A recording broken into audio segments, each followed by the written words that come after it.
Bandeirantes Acontece.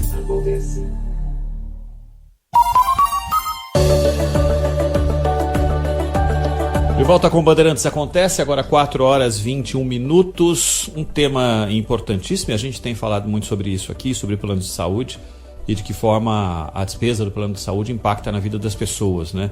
Ninguém paga o plano de saúde porque quer, paga porque é uma questão de necessidade para não depender do sistema público que, na verdade, atende a maior parte da população brasileira, mas por lotado que não tem condições de oferecer o melhor atendimento. Talvez até tivesse, se recebesse e tivesse uma coesão no uso dos recursos. Isso num outro ambiente que não é o que a gente vive hoje, na verdade, que a gente jamais viveu. Então, muita gente acaba tendo que optar por dispensar parte do ganho com o pagamento de um plano de saúde. E muitas vezes o plano de saúde, na verdade, na maioria das vezes, é usado apenas medianamente, intensamente quando você tem algum tipo de flagelo que precisa ser atacado, mas na média as pessoas usam de razoável para pouco o plano de saúde. Mas para muitas e muitas e muitas famílias o plano de saúde é fundamental para combater situações e dar andamento a tratamentos pesadíssimos de doenças que demandam um investimento bastante alto. Ontem, uma decisão do STJ colocou um caminho a ser seguido bastante preocupante, e é isso que a gente vai discutir no Bandeirantes Acontece hoje, no tal do rol taxativo, essa aprovação por parte do STJ. Nós estamos aqui com o Marum Davicuri, que é diretor de defesa profissional da Associação Paulista de Medicina e nos atende aqui no Bandeirantes Acontece. Como vai, Marum? Boa tarde. Tudo bem, boa tarde seus ouvintes aí. Obrigado por estar aqui conosco. As pessoas que, pelo que você pôde depreender da decisão que foi tomada, e você tem, claro, né, por estar envolvido com a associação, um conhecimento de uma quantidade gigantesca de famílias que têm tratamentos difíceis de serem tocados adiante e dispendiosos demais. Essas famílias devem estar bastante preocupadas, porque há um nível de detalhamento que vai precisar ser dado para que esses tratamentos prossigam com essa decisão, e deve deixar todo mundo com uma pulga atrás da orelha. Será que esse tratamento seguirá ou não? Essa é uma preocupação de quem está observando como vocês essa situação, Davi?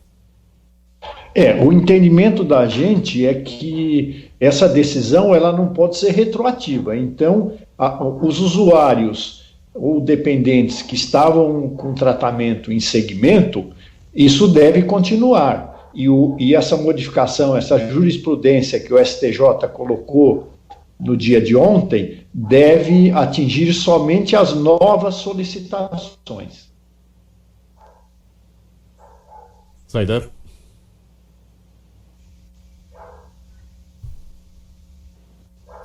Marum, boa tarde.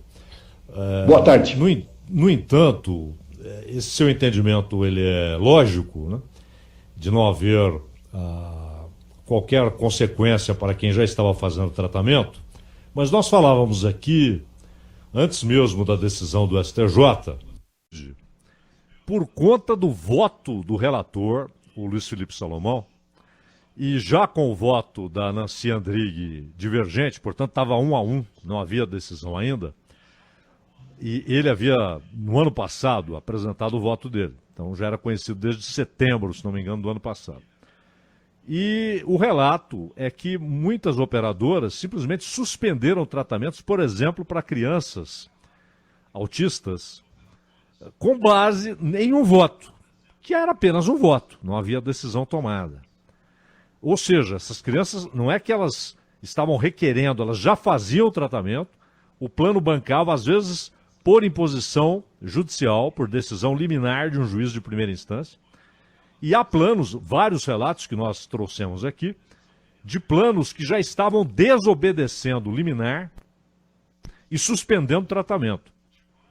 O senhor não acredita, pois, que com esse histórico de terem deixado de bancar tratamentos que já eram realizados, com base em um único voto, que agora eles estendam completamente essa decisão do STJ e suspendam, inclusive, tratamentos que já estão em andamento, e aí as pessoas vão ter de tentar chegar ao Supremo para derrubar isso? É um absurdo isso, né? Porque aí o que está visualizando é apenas o lucro, né? É para melhorar desempenho financeiro, penalizando a população de usuário de plano de saúde que paga para ter saúde 2 vezes. Primeiro, pela Constituição, que tem direito. E segundo, porque tem que comprar um plano de saúde, porque o SUS, apesar de ótimo, não tem condição de atender todo mundo. Então, tem que judicializar mesmo e não deixar acontecer isso. E nós, da Associação Paulista, da Associação Médica Brasileira, nós vamos estar vigiando isso e combatendo para que essas aberrações não aconteçam. Não pode... A gente já sabia que isso poderia acontecer, principalmente não obedecendo, inclusive, o rol. É uma preocupação da gente, sim. E as pessoas que se sentirem prejudicadas podem recorrer à Associação Paulista de Medicina, que nós fazemos a denúncia pública disso e vamos para cima dos planos de saúde. Existe algum meio específico de contato para que as pessoas possam procurar vocês? defesa@apm.org.br. O senhor pode repetir, por favor? defesa@apm.org.br. Perfeito. A APM, Associação Paulista de Medicina. Paulista de Medicina. defesa@apm.org.br. Que nós acompanhamos isso, damos um retorno às famílias e nós cobramos, porque nós temos interface com todos os operadores de plano de saúde. Nós vamos para cima das operadoras e vamos fazer denúncia pública, que isso não pode acontecer com a população brasileira. Marum, Ronald, por favor. Desculpa, Zaidan. Marum, existe algum histórico de outras situações em que vocês enfrentaram os planos de saúde e obtiveram êxito? Sim, a gente, em várias situações, né? A gente vem enfrentando operador de plano de saúde já há bastante tempo, porque o médico é muito pouco valorizado, né? Então, a gente vem duelando com eles para valorizarem o trabalho do médico e a gente tem avançado, né? Mas é importante uma associação como a Associação Paulista de Medicina, a Associação Médica Brasileira, que representam os médicos, fazer uma denúncia pública, isso é uma coisa muito grave. Eu acho que tem uma repercussão muito grande e a gente já, inclusive, para evitar que esse voto fosse majoritário aí no STJ, nós fizemos várias ações apelando para que os ministros do STJ olhassem para a população e não para o lucro fácil.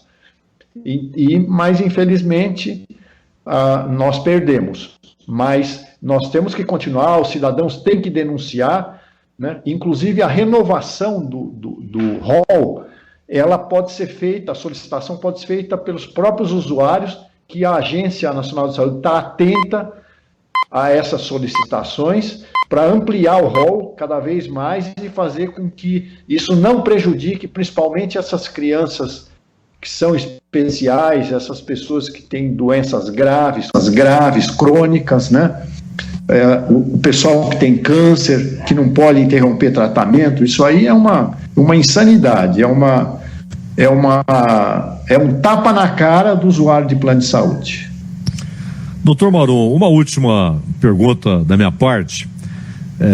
O senhor falou do rol da ANS, que agora passa a ser considerado taxativo, embora haja aí alguma chance disso ser revisto no Supremo, se alguém encontrar ali um tema pertinente à Constituição. Nós sabemos que, porque eu fico imaginando, claro, além da situação dos pais, das mães, do paciente em si, com câncer, ou com uma doença crônica, uma doença que o sujeito vai ter de conviver a vida inteira e só vai remediando, ou o tratamento que ele é noticiado que, olha, existe aqui uma solução e o sujeito está com o risco de perder a vida rapidamente, então ele se agarra à possibilidade de um tratamento revolucionário. Mas eu fico pensando também no médico, né? Ele tem ali o paciente, ele quer cuidar do paciente, ele quer curá-lo, ou pelo menos fazer com que ele lide bem com o problema. Existe uma tecnologia, um tratamento à disposição, e o cliente não tem como pagar e o plano não cobre. é um negócio complicado. Mas o médico é ouvido, vocês são ouvidos pela ANS quando há, isso parece que ocorre de 6 em 6 meses, a renovação desse rol de tratamentos? Sim, a ANS acolhe. Nós temos lá o Consaúde, que a gente participa, e a ANS acolhe a solicitação da gente, analisa, consulta as entidades nacionais, a Anvisa, Conselho Federal de Medicina, o Justajus, o Conatec, consulta também organismos internacionais, né? E depois ela põe em consulta pública e manda para a diretoria colegiada para que seja implementada esse novo procedimento. Então eles escutam, sim, por isso que nós estaremos vigilantes permanentemente para que não haja um grande prejuízo para a população. Marum Davi Cury, diretor de Defesa Profissional da Associação Paulista de Medicina. Marum, muito obrigado pela atenção com a Rádio Bandeirantes, até uma próxima. Muito obrigado, um abraço aos seus ouvintes. Agora 4h32. Rede Bandeirantes de Rádio.